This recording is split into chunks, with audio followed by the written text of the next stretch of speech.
I've been an Apple computer user since the beginning. You can call me a fanboy, but I don't love their applications, and I sure would never trust my business success to any one of their apps.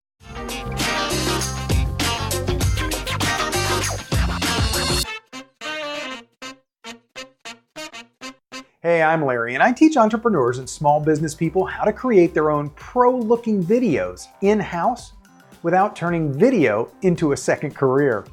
Today, I'm going to rant a little bit about Apple software, but not because I have any desire to change Apple's approach to software. I seriously doubt I'll have any effect at all in Apple headquarters. My rant is to help people who are considering using Apple software. I just want them to stay the heck away from it. I've been on camera for more than 20 years with various kinds of business training and videos, and I've done editing, but my editing has always been more basic. And since I'm coaching a lot of small business owners out there who are not in the business of video, I just keep things simple.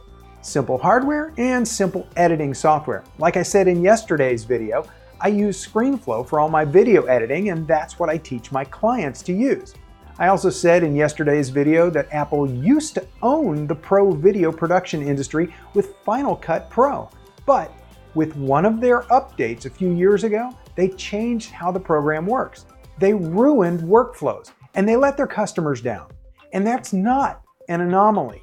Each of these programs was rolled out with a particular feature set, given a few normal updates, and then somehow changed dramatically, and the user experience was massively changed, in a lot of cases ruined.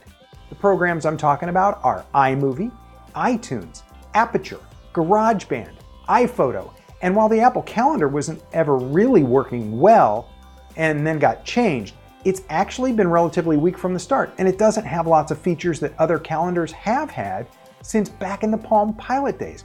I just can't think of an Apple app that I trust, with the sole exception being Keynote. That still works pretty good, and it hasn't ever had a major update that damaged features and functionality. And technically, they didn't really ruin Aperture and iPhoto, they just totally discontinued them and rolled those two programs into one called Photos. Apple hardware is pretty good. It's consistent, and it's reliable, and it looks nice. And I'm a happy Apple laptop and desktop and iPhone user, and I'll probably get an Apple Watch when they can figure out how to use digital paper technology or better batteries so it doesn't have to be charged every single day, and maybe we can go weekly charging. I just don't trust Apple's application development process to be customer friendly.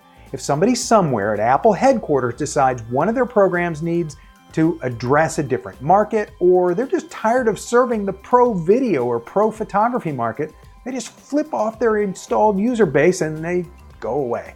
Apple management won't lose any sleep over that. In fact, if Apple came out with some new app that was going to revolutionize my business, I would never really trust them because they burned so many tens of thousands, maybe millions of customers over time.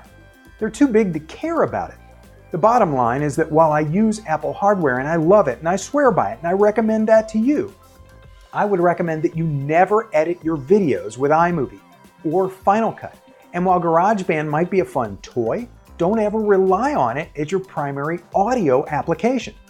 If this kind of advice is helpful to you and you're thinking about doing your own business videos, you'll love a free gift that I created for you. It's called 10 Tools to Help Any Business Do Your First Pro-Looking Video In-House.